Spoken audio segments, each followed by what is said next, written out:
example. There were many examples. I could give you examples even worse.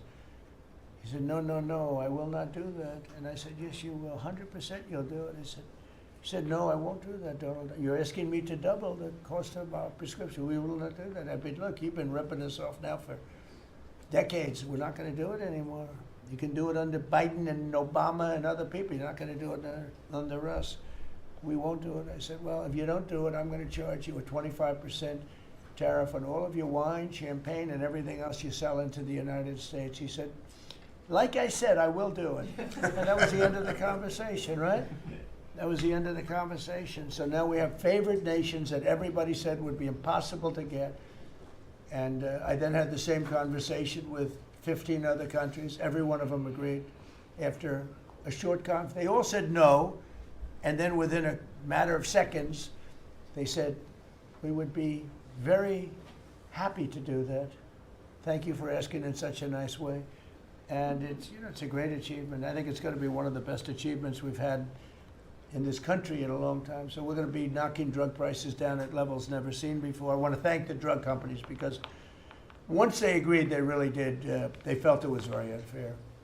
One of them told me it's actually a relief to agree because this has been just a rough thing for me, you know, to justify it. Because they couldn't justify it. I said, how come in London I can buy something for $10 and in New York I have to pay $130? And they go, well, you know, it's research and development. I said, yeah, but you have research and development from them. Made in the same factory, made in everything. This is where my friend, who's very successful, I told you, a seriously overweight person, he takes the fat pill or the fat shot. And he was in London and he said, cost $87 there, cost $1,300 in New York. What's going on? He called me up.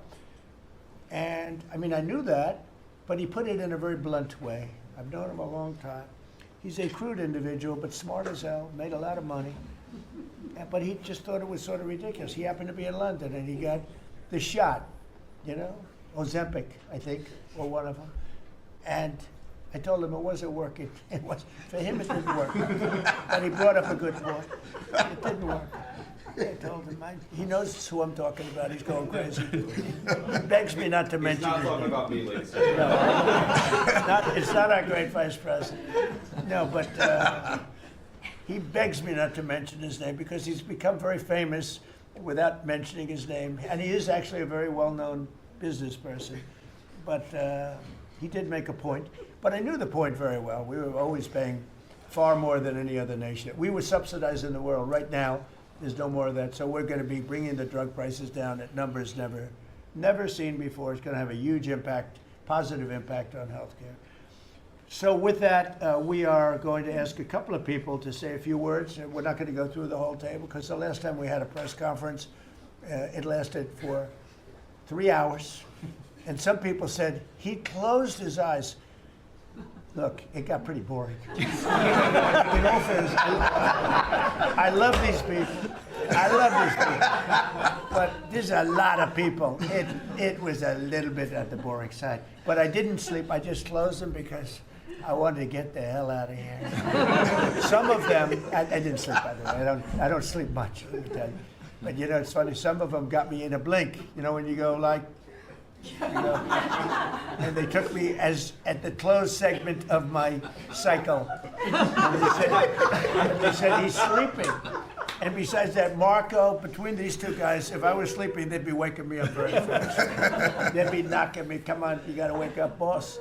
But no, we've had great meetings. Look, we're the most transparent presidency by far, and I love going around the room. But we're going to pick a few people.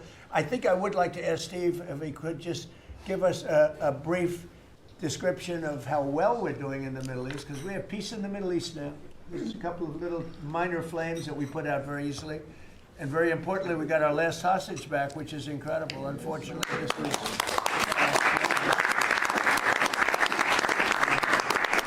was something that nobody said could be done. And I will tell you, Hamas was a big factor in getting all of the hostages back. We were not happy with them.